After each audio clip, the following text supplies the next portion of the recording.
Welcome to Up In Smok'd, Dave Fulton. Leigh.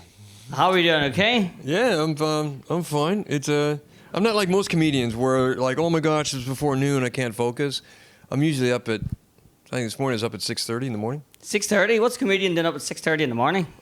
Making coffee, reading the news, answering emails, trying to get work because I don't have a comedy agent. I have an acting agent, and so I wake up every morning unemployed. And just try to find work. That's my job. I don't sit there and wait for my agent to call me up and go, oh, by the way, you're doing a gig here, and then the next night you do another gig 7 hours away, and the train's going to cost you more than it pays, and bye. So Yeah. please send me my 15%. So no, I've been doing it too long. I don't know enough about it. I just do it myself. Okay. So why have you got an acting agent but not a comedy agent? You just don't want? Just two different things. I had a comedy agent, a really, really good one.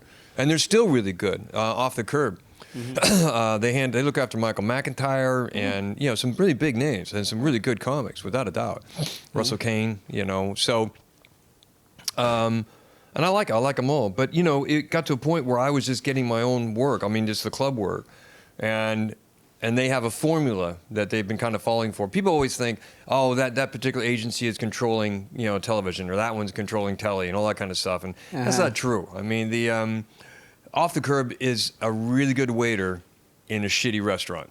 That's what they're, so they just essentially give the BBC and Channel 4 and Comedy Central whatever they want, and they find the best thing that they're looking for, as opposed to you should have this, and hats off to them. But we just got to the point I didn't want to do Edinburgh anymore, and also they were told flat out that somebody of my age, which is over 35, they essentially tell you, hey, look, you're too old for the demographic.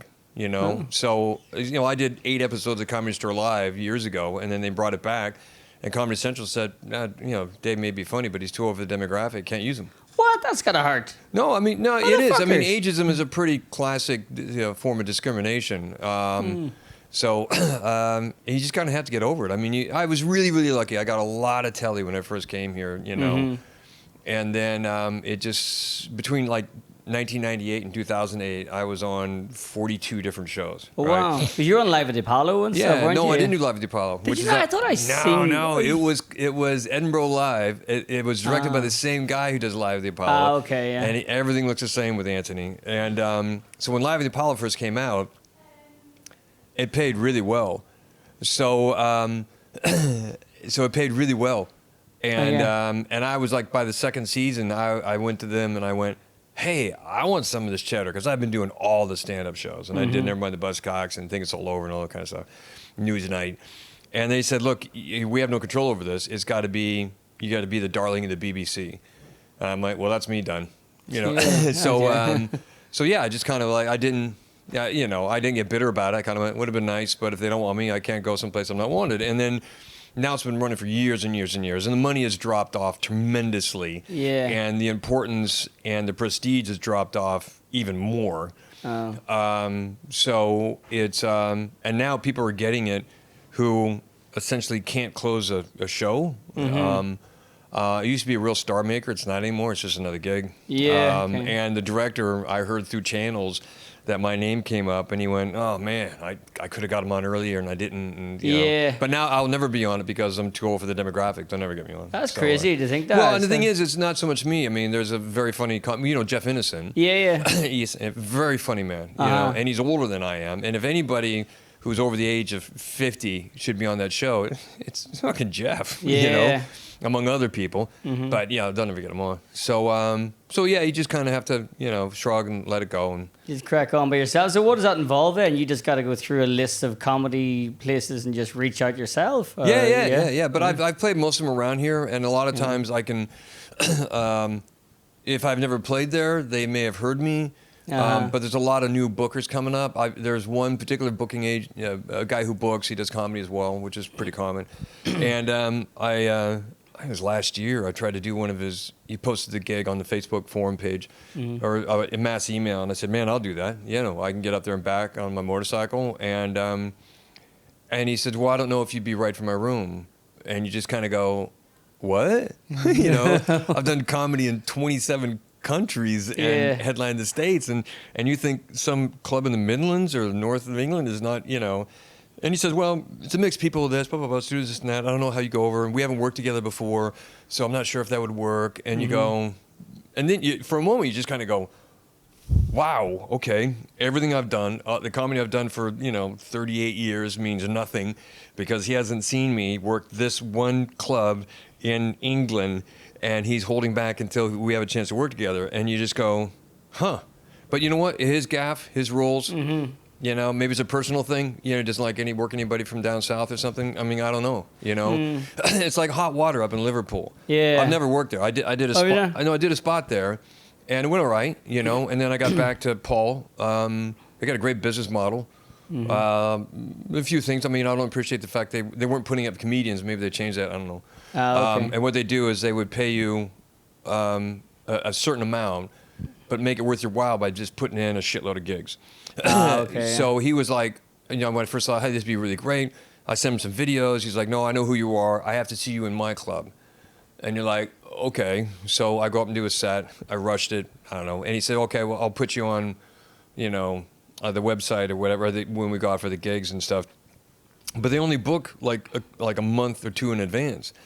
And I can't keep a weekend free hoping that they'll give me that weekend. And also when they put the stuff out, they'll go, okay, who's available Thursday? Who's available Friday? Who's available Saturday? And if you go, look, I need all three of those nights to make it financially worthwhile for me to come up with travel and hotel. And they can't guarantee that, And they don't have to. I mean, the thing is, if you have a business model that works for you, and you don't have to, say, hey, I need this, otherwise it doesn't work. And you're like, okay, great, because we want you, or we see where our shortcomings are. Yeah. But if you're not having any of that, if you don't need it, why change? Yeah.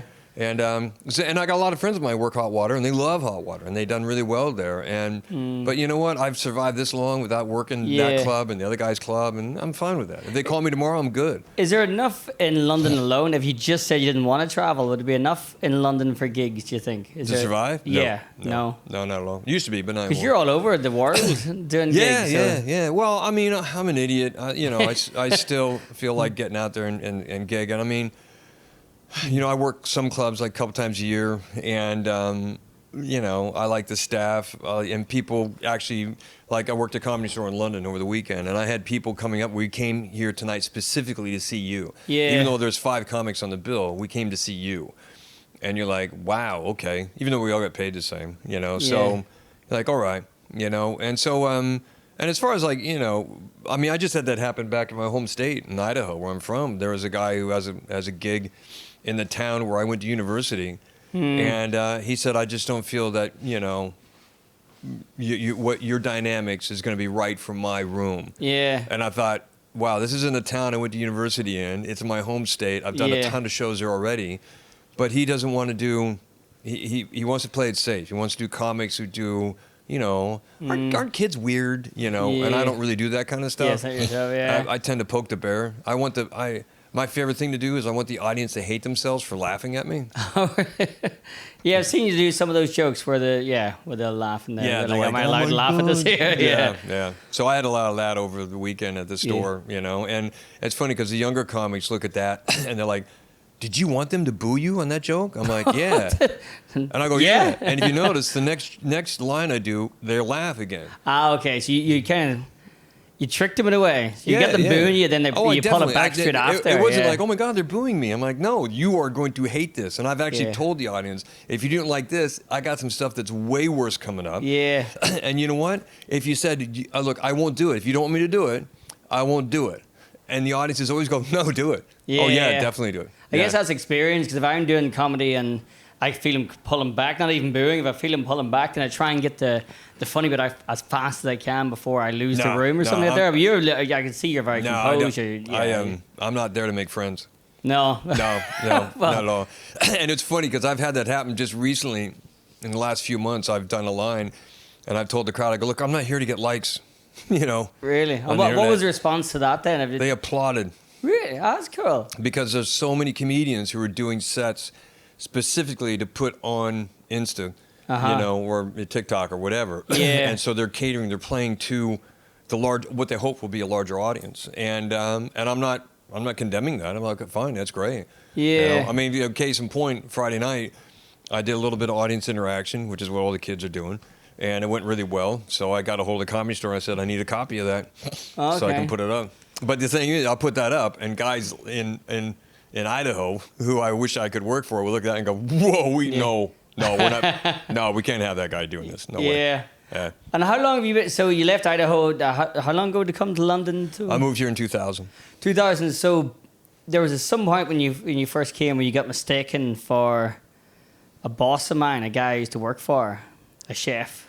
Oh, yeah, Mommy told me the story. Yeah, who was it? That was Master Chef. the Irish guy. Paul Rankin. Yeah, Paul Rankin. Yeah. That's so funny. Yeah. Yeah, I was in Manchester and I was at a bookstore looking for a book, and these ladies walked up to us. Excuse me, we recognize you. Can we have your autograph? And being a comic, you think, okay, I've been on telly. You've seen me before. Yeah. And I'm like, okay, cool. And like, we just love the way you cook. And I went, what? And the one woman goes, I don't think he's Irish. I'm like, I'm not Irish.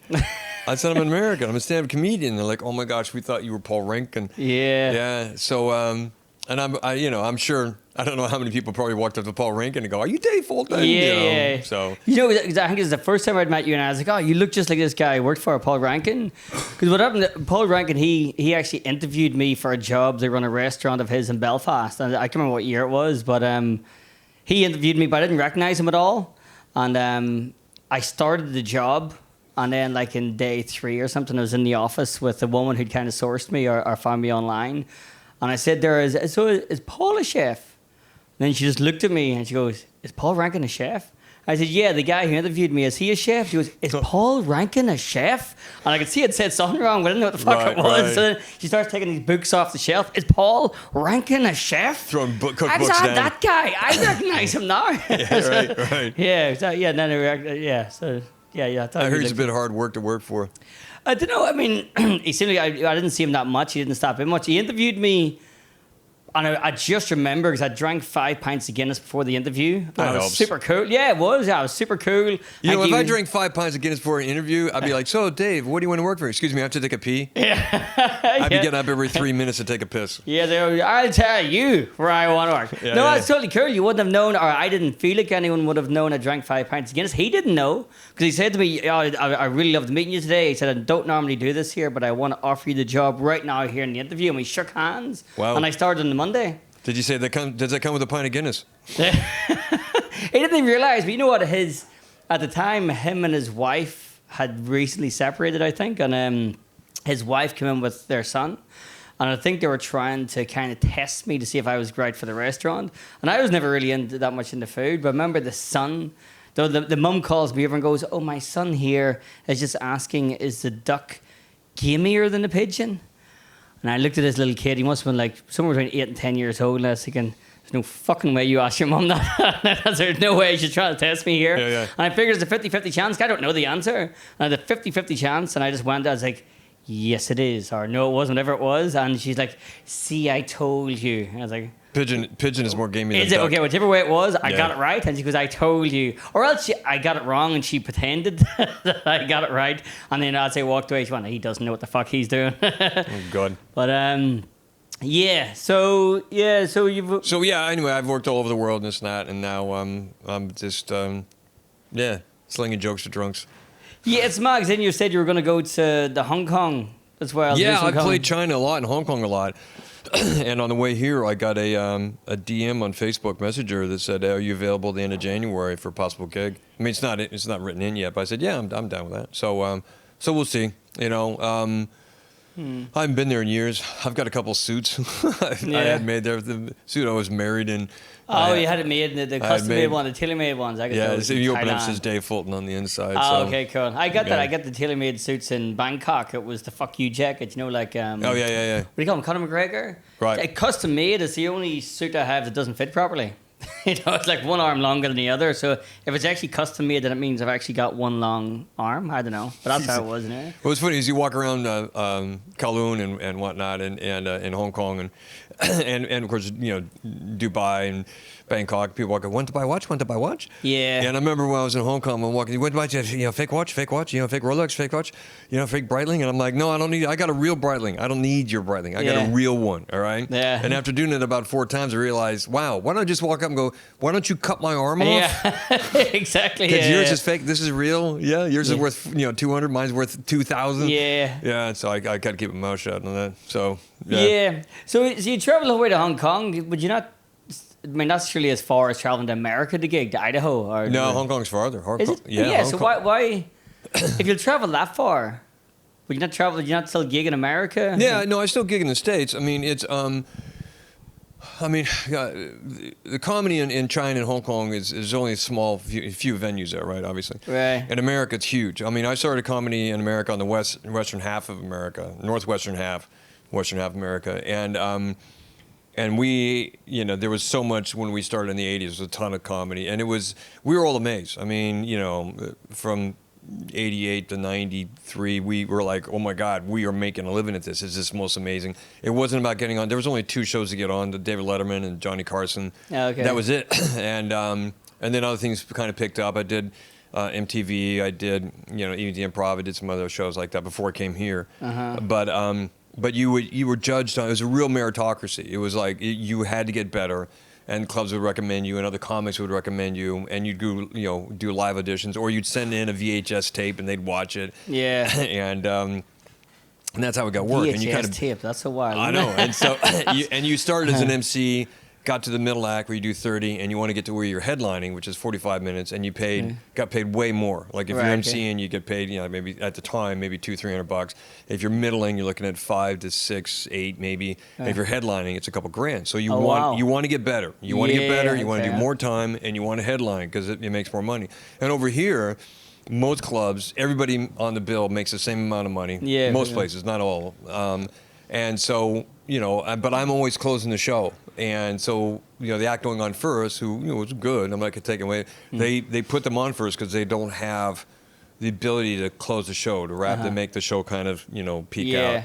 I'm not saying that I'm doing that, Well, you are generally whenever I say that's a bad thing to do. Right? You gotta be careful. I'm the best. Whoops, sorry. Considering the current political climate. So, it's so the appeal for me coming over here, because I was headlining in the States, so I'm doing 45 minutes a night. Here I'm doing 20, and the money's a little bit less, obviously, but you would do more gigs. I mean, when I first started coming here, seriously, like 98, 99, there was more gigs than comics. So to have 2 nights off in a road was just kind of like... Oh, really? Oh, yeah, it was crazy. 3 nights off. It definitely seems the other way around, Yeah, 3 it? nights off, and you're like, ooh, you must have really pissed somebody off, Really? But now, obviously, that's not the case. And we used to double up. I remember, work in London, and we do, on a Saturday night, you do 5 shows in one night. As a matter of fact, I had a real epiphany moment before I met my wife and everything else. I remember it was toward the end of 1998. I was renting a room just south of Waterloo Station from my good buddy Jazz Feeney. And I'd done the Comedy Store, and they used to pay you cash all the time. There's none of this, Yeah. And I remember walking across the Hungerford Footbridge, the old Hungerford Footbridge. Yeah, the one that you thought you were going to, if you stomped too hard, you poke a hole through it. And I'm walking across the Hungerford Footbridge, and I'm smoking a Cohiba. Or maybe, a Cohiba. So I'm smoking the cigar. And I was kind of soured on the American scene. I'm like, geez, I'm kind of tired of going to this, that, and the other. I'm looking for that next challenge. I don't want to settle. And then I heard this noise. It was early in the morning, late in the night. I heard this bong. I'm like, what the hell is that? Bong. And I looked up and I go, oh, it's Big Ben. And I stopped, on the bridge over the Thames. And I looked downriver, saw St. Paul's, and I kind of went, oh shit. Wait a minute, I'm smoking a $17 cigar. Yeah. I got exchange rate, I got easily $1,000 in my pocket, cash, and I'm in London. Yeah. I went, okay, all right, no, this will be different, this will be fun. Yeah. So, I have, I've been very lucky. I've done South Africa, I've done, UAE, I've done gigs in Kazakhstan. Kazakhstan. I couldn't imagine the comedy scene being. It was like a one-off thing. There was an outfit called GAC Logistics, and they wanted to do comedy shows for the people who worked for them in the gas and oil rigs out there. And Yeah, it was crazy. But, you know, none of that helped my career. None. No. Yeah, now it's all about build up your social media profile. Yes, all social media now, isn't it? You got to have followers. Or You got to have followers, you know, and and write stuff. I know people that spend 2 to 4 hours a day working on their social media stuff, trying to get the numbers up. You know, and the clubs, you know, and it's great because the clubs they can be lazy. Going, well, you know, because they look at that and they go, that's a guaranteed audience. Exactly, it's got a following and it'll help build their following as well. Because I think that's kind of taking the place of people are less inclined to go to Fringe now, aren't they, in Edinburgh? Because you just spend a fortune, whereas you can just be at home doing TikToks. But the thing is, that Fringe is in theory, is a really great idea. I mean, I've done it 4 times. It didn't always work out for me. My last show, I think, was my favorite. Never sold out, but I loved the show I was doing. And you get to do your own thing for an hour, and it's comedy theater. It's not stand up. It's comedy theater. You know, so what do you mean by that? Well, that allows acts like Hannah Gadsby. You know, she does a boohoo kind of thing, and there's laughter and all that. And there's other acts that do that. Talk, oh gosh, I didn't patch things up with my dad, and he died, and it was, ooh, you know. So, I mean, I've done those kind of shows as well, and that's great. And it doesn't really translate to people come out for nobody wants to go to a 1 hour comedy show like in America and go, am I supposed to be crying at this point? You know, they want laughs top to bottom. So so it's really great to have something like that. Like that's why they call it a Fringe. It's something a little bit different. So, but with the social media thing, it's always it's like boom, everybody's swiping left, up and down. Like that's funny. No, that's not. And then comics hijack others' videos of people doing stupid stuff and then comment on it. So people will subscribe to that to watch more of that because they like that point of view. But you got to keep that though. You notice that something like, oh my God, this guy's huge, within a week. Yeah. And what people don't realize is you can fall just as fast. Yeah, I guess so, yeah. And you can monetize it, make money off it. But I want something a little more permanent. I just, I was very lucky to start doing comedy when essentially it was a golden age of comedy, and I worked with some amazing people.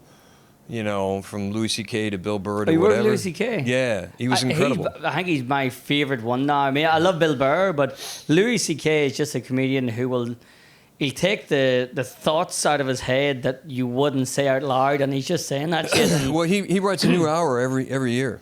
He just chucks the entire act out and writes a whole new hour every year. And there's other people. There's a YouTube site called Dry Bar Comedy. Okay. And it's really clean. And it's run by some Mormon guys out of Utah, and they've done exceptionally well, and they've done really well with the comedians who have been on there who have done well, and they'll fill out venues. Unfortunately, I found out from some people who run clubs in the States, the people who come and watch somebody who's really popular on Dry Bar Comedy, they don't drink.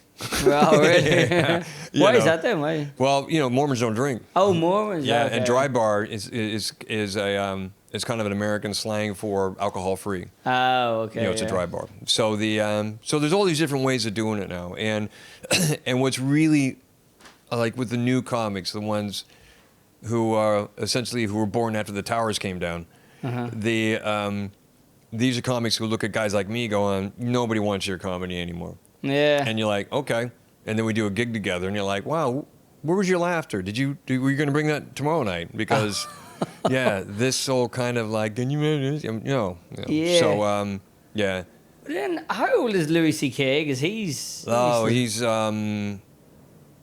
he managed to come back. He's got to be like 58. Yes, he is 60. But he managed to. Because he did get cancelled, didn't he, for choking the chicken or whatever? Was he jerking? I don't know what he was. Yeah, well, he was jerking off in front of someone. Or? He was asking women, "Is it right if I do this? Is what I'm into?" And some would say no, and some would say yes. And I guess he was still doing it when they said no. no. And from what I understand, is if they said no, like Sarah Silverman said yes, and then she said no the second time, and then and Sarah's very funny, and so but it came out later that women felt pressured to say yes for fear they would lose their job, which I kind of tells you how little they knew about Louis or something. I mean, I don't know. I wasn't there. I can't comment on it. Most of the women I've ever known or been with, especially my wife, if somebody said that to them, they'd go, no. Yeah, no. Exactly. Yeah, and I'll punch you in the face if you try to do that. Yeah. But they felt, well, gosh, I'm working on my comedy career, this and that. And that goes right back to the old Hollywood casting couch thing. Get on your back or you don't get the part. And that's horrible. The whole hashtag Me Too, it's horrible. You shouldn't be held to that. Not at all. Not at all. But Louis, you know, he messed up. I mean, he funded his own special. I don't know if you saw it. The huge 12-foot letters behind it said "Sorry." Oh, was it? I didn't know. I can remember that bit. I know. I love where I think he left it to halfway through or near to the end. He didn't open with it, but he does at some point saying, "Everybody's got a thing." A thing. Now everybody knows mine. And he goes, now everybody knows. He says, Obama knows my thing.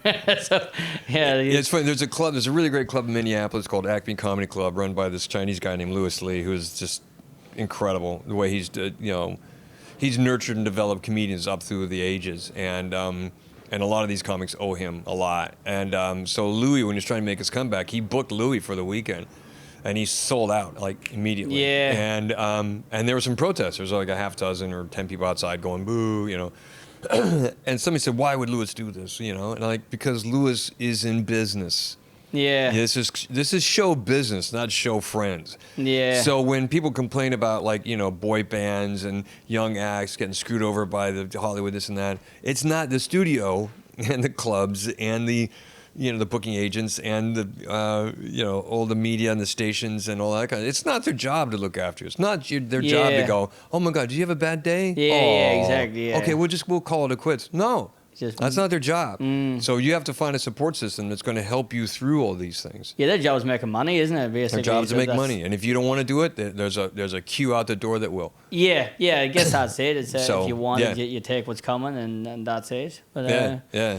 So America, a few days away from Picking a new dictator. picking a new dictator. Yeah. That's effectively what it is, you know. And then, Yeah, it's we have been giving more and more power to the president over the last few decades. Yeah. So, and going against what the founding fathers and the Constitution initially was written to do. Yeah. Initially, the president was supposed to be more like a figurehead as opposed to a deciding factor in laws and policies. Do you think they do decide? They do now. Do you think so? Yeah, they have huge, because they do something called the executive order. Yeah. So I think so Trump they can did go, loads of nobody those, wants didn't that. So we can do this. I mean, Obama did it. You know, Clinton did it.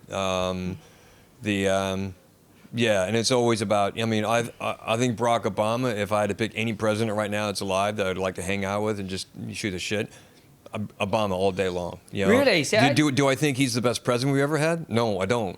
Yeah. He is on paper. He is IQ-wise the smartest guy one we've ever had. He definitely was the smartest. His problem is I think he tried to appease everybody, because as soon as you're elected president, your number one job is try to get a second term. Yeah. That's it. All right. Now, he could have put in a whole national healthcare system that was bulletproof, boilerplate, bulletproof, but he would not have won a second term. No way. But he started a lot of wars, Obama. What's that? He started a lot of wars. No, he didn't start a lot of wars. He just threw in a lot of drones. And he's responsible for more drone deaths than any other president. He put in thousands of drones. But the big thing was he didn't want to put boots on the ground. You got to remember, we just came out of a war. You know, we went to Afghanistan, kicked ass, had it under control, and then Dick Cheney made us look over in Iraq. And so we had an illegal invasion, you know, of a country that was supposed to be, you know, what's it called? Trying to stop something before it was started. And you go, wow, okay. It's kind of like walking down the street, punching somebody in the head, going, "Why'd you do that?" And I go, "I thought you were going to hit me." You know, but that's exactly what most of those wars were. Well, and they are illegal because you're not allowed to unless they're in imminent danger, as far as I know. Well, I mean, with the Afghanistan thing, I mean, UN didn't want the invasion of Iraq. Nobody wanted the invasion of Iraq. Violation of UN Charter 1441. But Bush went, we're going anyway, you know, and yet everybody behind it, and they were looking for weapons of mass destruction, and then they weren't there. Yeah, so, but they knew there weren't going to be any there, didn't they? So, you know, and then we were stuck, we were marred down in Afghanistan, and we didn't plan for the peace. So, you know, and Obama inherited that. And Obama also inherited, you know, the mortgage crisis, the collapse of 2008. You know, things were going to shit, and that's because for decades, I mean, since... Wow, probably the 50s, every administration has been slowly chipping away at the banking regulations that were put in place to stave off like another crash in 1929. And Reagan is responsible for like getting rid of a lot of banking regulations. He came up with some really great phrases like, you know, don't trust anybody if they come to you and say, "I'm here with the government." So it was him and Bill Clinton and Bush, you know, Sr. and Bush Jr. And then when the crash happened, because essentially, the banks were grading their own paper, and then Obama ban kicked in, and and he had a 10-year plan that worked out with economists and some very, very smart people, smarter than you and I will ever be, to figure out, okay, this is what we're going to do to get the country on track. I personally think that some of these banks and the auto industry should have just collapsed and then rebuilt, but we bailed them out. A lot of people lost a lot of money in mortgages and everything else like that, investments. So I found it really interesting because he was in for 8 years, and then when at the end of his term in 2016, that 10-year plan is still in place and things are climbing. So Trump gets elected. He has no official power because he's not being sworn in until the 20th of January, 2017. But the market is climbing, and who takes credit for it? See, as soon as I got elected, the market climbs, and you're like, you have no concept of how this works at all. It's like people blaming the administration. He's the funniest president, though, isn't he? Well, here's my problem with Trump. I went to graduate school in New York City in 83, 84. I got a graduate work on my degree in music composition. And I met people in New York who had relatives who were contractors. And he hired them for a lot of work, and for hundreds of thousands of dollars worth of work, and then he would just turn around and not pay them. Yeah, and so he bankrupts some of these people. Some of them committed suicide. Some of them lost everything. And so that's the thing is he has, and I got a friend of mine. He has over 4,000 non-payment cases on the books. His company does. And then he built that golf course in Scotland that nobody in Scotland wanted.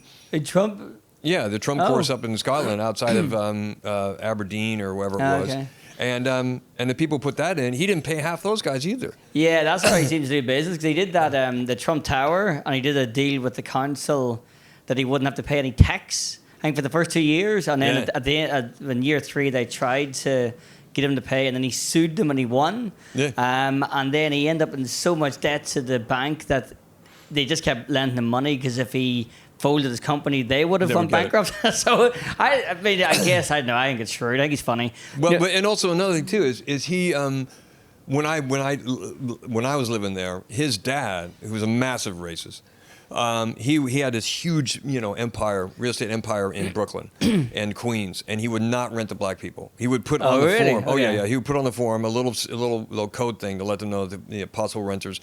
And his Donald was the same way. He would not rent to black people, and so they were brought up on charges, found guilty. They tried to fight it in court. They lost. They tried to appeal. They lost, and in the end, they very quietly settled for millions and millions of dollars of these people. But, and then he was trying to he set up his casino, and he bought the casino, got a huge loan. For astronomical interest. I mean, it was like millions a day he owed on that. Yeah. And it's a casino, which is always a money-making thing. Yeah. But he was trying to get a tax break, saying, why are the Native American casinos getting a tax break? And he would say, these guys don't even look Native American. He said that in open court. And they're like, well, we can trace their lineage right back. Well, they don't look Native American, so I don't think they should get a tax break. Yeah. So he's a blatant, white, privileged, racist prick. Okay, probably, but here's how I see it, and I understand people say he's racist and everything else as well, but whenever he's a lousy businessman. Okay, but whenever I look at Donald Trump, right, so whenever he was president, everybody was all worried, and you used to hear people saying, like, oh, what if he presses the nuke button whenever he has a bad day? But the alternative at the time was... there is no nuke button. Well, it was Hillary Clinton. I always imagined she'd press the nuke button when she's having a fucking great day. And then now we're worried Biden pressing the button trying to call a reception. Hillary is hands down way smarter than Donald Trump will ever be. Who? In his Hillary? Hillary, yeah, way smart. But the problem with Hillary was... evil. Americans don't like legacies. A lot of people didn't like Bill. I wasn't a fan of Bill. Bill put in the 3 strikes are out, which put a lot of people in prison, didn't belong in prison. And Hillary thought she was... there's a certain amount of entitlement that came with her. So she just naturally assumed everybody's as smart as me, and why were they going to vote for this guy who did all these horrible things to these people and only ran because he's mad at Obama, which is on record. So she essentially alienated the main voting base of people, the swing states that you have. She called them famously deplorables. Mm-hmm. So my state, Idaho, which is conservative, it wasn't always that way, but it is, and it especially is now. I would ask my friends, hey man, who'd you vote for? not trying to judge. And I heard more often than not her. Yeah, exactly. So there's that kind of hatred on that. Because she wasn't likable. No, she wasn't. And honestly, I gotta throw shade on the DNC, the Democratic National Committee. Bernie Sanders was right up there with Hillary for a third of the money, Yeah. And the head of the DNC, this woman, I can't remember her name, she essentially, shit canned Bernie. And so it was, but Bernie didn't drop out right away. He kind of hung in there a little bit, and a lot of people wrote him in anyway, which pulled a lot of votes away from Hillary. So, if you can't put glasses on your ass to see what you missed. Yeah. So if you had a do-over, I would have gone to the DNC going, you got to back Bernie. And I think Hillary would have won if we're in a time machine right now. I think Hillary would have won is if after Bill got out of office, because after all his indiscretion stuff, if she would have divorced him, going, look, I stuck you through the presidency, now we're done. If she would have divorced him, irreconcilable differences, and gone on and stayed friends, but look, this and that, there would have been massive amounts of sympathy for her. Massive amounts of sympathy. And I think if she just would have thrown her hat out after that, there's a scorned woman. She did the right thing. He cheated on her. Now she's running for president, and I think she would have had more to it. Yeah, I get it. And as far as the Republican Party goes, for them, you saw all the people that were trying to run back in 2016, and you had Jeb Bush, you had the rest of the Hee-Haw gang, you had some real wingnuts like Ted Cruz, who's a fucking moron, but the GOP kind of caved into this reality TV star because it was name recognition. Yeah. He was selling himself as like, I don't need the money or this and that. Well, this is a guy that started a charity for children that Eric was running, and they were using it as their own private pocketbook. And they were brought up on charges, and they had to dissolve the charity, and they had to pay back millions and millions of dollars. Because it was amazing. A billionaire convinced all of the voters that he was for the little guy. That's why I always thought it was quite impressive that he did that. But he doesn't give a shit about any of them. But none of them do. Well, none of them do. But for him. But the thing is the Republican Party has never been for unions. They're union busters. The Democratic Party has always been for unions, always been for working class. The Republican Party and the people who contribute to that have been offshoring work like crazy, tax breaks and that. And the whole thing about, I'm going to bring these tariffs in from China and you won't have to pay taxes anymore. No, they will raise the price of goods. The reason we had an inflation in the States, by the way, is during COVID, the oil producing OPEC gave just dropped their oil production. Barrels of oil were like at negative almost. I mean, it was just incredible how much money you could just get into. I made money. I bought some stupid oil stock and it tripled. But and that went on till the spring of 2020. So everybody saw really low gas prices up to that because there was a limit. They were only putting out so much of this, and then boom, summer of 2020, they were able to finally take that.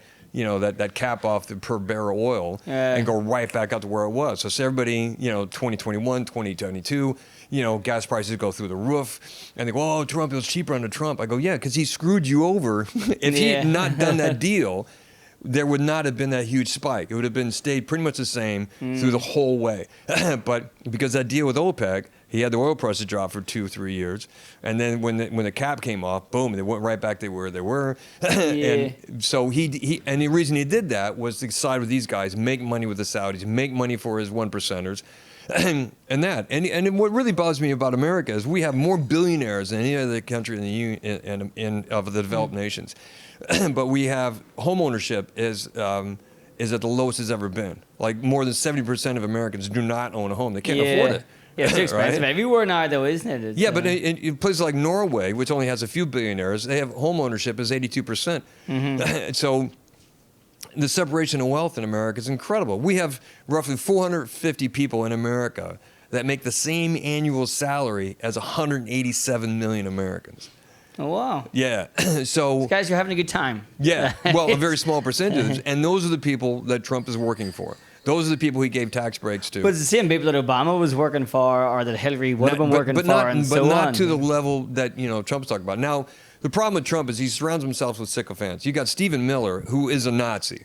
He is a racist Nazi, without a doubt. Elon Musk and Elon Musk. Elon Musk looks, guys like power. Elon Musk and Zuckerberg and Bezos, they have so much money. They look at things like America and Britain and China and South America as just little pieces on a board, a game board they can move around. Yeah, it's like billionaires buying football clubs, isn't it? So it's like, Elon Musk could watch the entire American economy and culture just catch fire. Yeah. And he'll go, oh, look at that. I got 250 million followers on Twitter. So he does not give a shit about any of that. And it's funny because people go, the Twitter X is about free speech. No, it's not. It's a privately owned company. If he doesn't like what you put on, he'll just kick you off. He doesn't give a shit about that. I've been on Twitter in the last, in his time, and there's some crazy shit on there now. Yeah, really. I mean, really crazy, random racist, misogynistic. I remember growing up, do you remember there used to be a videotape called Faces of Death? Right? No. Oh my God. Yeah. Did you ever hear that? Faces of Death? Faces of Death. It was a video, like an underground video, and it was essentially actual footage of people dying. Oh, shit, I can't watch it. A mate of mine used to show me now we don't need that because it's on Twitter. So, there's a lot of crazy. So a friend of mine showed up once where they take a guy out in the field and they put their foot in his head and they cut his head off. And it's like, I don't want to. You see, I can't sleep after shit like that. No. It's like, I don't want to see people getting murdered in the fucking snuff shit. But no. Yeah, it's and that's why anything from the extreme terrorist organizations. That's why they film everything and put it on social media because they know it will enact an emotional response that either will get them followers or will get the other side so angry at them that they'll try to kill as many people on their side as possible, which will garner the sympathy of the people who would normally not give them sympathy. Yeah. So. Can I just say, so back to a little bit on the Hillary thing. I just wanted to say one thing. Did you see the stuff about what they said about her and Bill whenever people cross them? I don't know how much of a conspiracy theory it is. Oh yeah, take them out people the back go missing. So like one guy commits suicide by shooting himself in the head twice. Right. That's some crazy shit. Thing is, when you put a gun to your head and you pull the trigger, that's not an immediate off button. I've never. Well, I've shot a shotgun once, but my buddy's a fireman back in Idaho. They had a guy who committed suicide. He put a gun under his chin, and he essentially blew his whole face off. And he lived another 4 days. Yeah, well, I've heard about it happen back home as well. A guy tried to shoot himself, it fell off a gate, and then just shot part of the head off. Then just lived, and then that's we get a lot of that. Oh, there's the right way and the wrong way. Now, if you focus on that, it's because you have an agenda where you're trying to discredit whatever they're going to do in the future anyway, as opposed to. Am I a fan of Whitewater, their investment company, and what they were doing? Do I think they broke some laws and pushed it? Yeah. Nobody makes $1 million a year. Nobody earns $1 million a year. Nobody does a job. $250,000 for talking to banks in private meetings all and that stuff. kind of so there's shit. Something going on there. Oh yeah, you can trace it back to the Rothschilds, and you can put on your tinfoil hat, and you can start pointing fingers. But you know what? Then they talk with tinfoil hats, but it's all happening. as many times as you can point this out and go, oh my God, they're doing that. And if they literally raise their hand, going, yeah, I got paid $1 million to talk to these 6 bankers who control all the economic systems in the world, and you're like, you shouldn't do that, and they're like, yeah, good luck. What are you going to do? Stop me? I mean, nothing is going to happen. But even that 3 strikes and you're out rule, I mean, they showed that there's a company that makes those laws. So you pay that company, it gives the senator a rule to have in that state or whatever. So like one guy got caught because he didn't, where it says insert name here, he left insert name here and hadn't put his name onto it. And then they read it out in the court and they're like, why does it say insert name here? He's like, oh yeah, shit, I forgot about that. So the politicians or the judges, they were getting paid $1,000 per person that they sent to prison.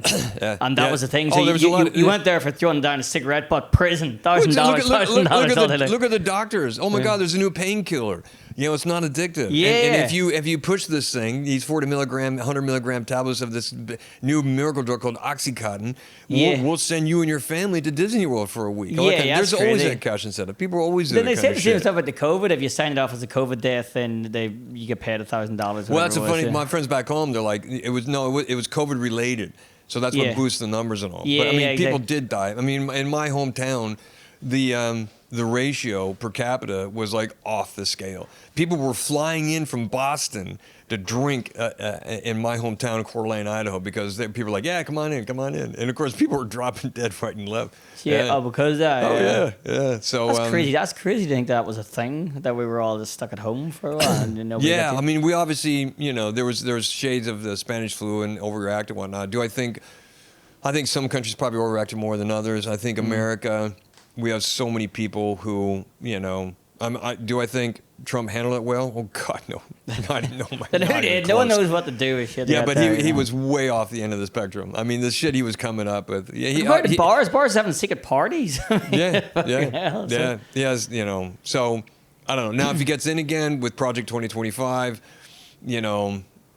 I don't know. I mean, as an American living abroad, watching it, it's like being in the grandstands of a demolition derby. Yeah, and the car you're cheering for is on fire. What was it like for you, though? Because, I mean, no matter who gets in, there's going to be...